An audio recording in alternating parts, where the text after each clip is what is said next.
जाऊ दे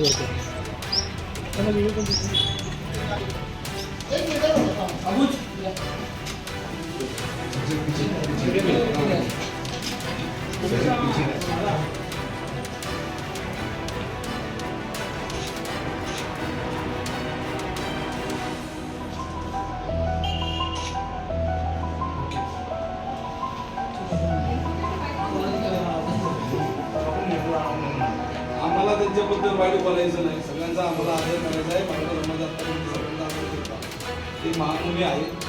त्यांनी एक जाहीर माफी मागायला पाहिजे होती आतापर्यंत, त्यांनी ते पण केलेलं नाही. आणि एवढं करून डायरेक्ट तुम्ही गुन्हा दाखल करण्याची मागणी केली काय? परवा आपल्या माध्यमातूनच पाहिलं असेल तर जे जैन मुनी आहेत पद्मसागर यांनी अत्यंत चुकीचं वक्तव्य केलं महाराणी ताराबाई यांच्या संदर्भात. अक्षरशः त्या वक्तव्याने मराठा समाज असेल, तसंच शिवप्रेमी असतील आणि असंख्य हिंदू धर्मीयांचे सगळ्यांच्याच भावना या ठिकाणी दुखावल्या गेल्यात. याच्यामुळे आम्ही आज डेक्कन पोलीस स्टेशनला या पद्मसागर बद्दल तक्रार नोंदवली आहे. आम्हाला पीआय मॅडमनी आश्वासित केलंय की आम्ही नक्कीच या प्रकरणात लक्ष घालून तात्काळ योग्य ती कारवाई करू. गुन्हा दाखल नाही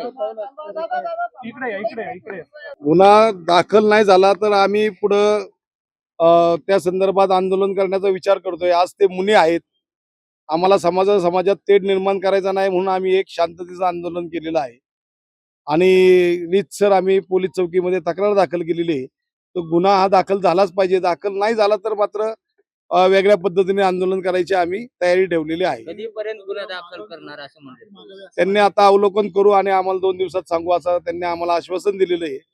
आमची अपेक्षा आहे की ते मुनी जरी असले तरी त्यांनी वक्तव्य मात्र चुकीचे केलेले आहे, भावना दुखावलेल्या आहेत. आणि अपेक्षा एकच आहे की बाबा हे जे थोर मंडळी आहेत त्यांचे विचार ऐकण्यासाठी लाखो लोक तिथे येत असतात. अशा लोकांनी चुकीचं वक्तव्य करू नये आणि समाजात तेढ निर्माण करू नये.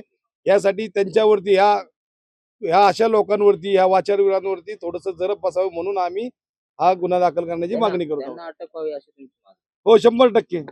चुकीचं काम केलं असेल ना तर ते 100%.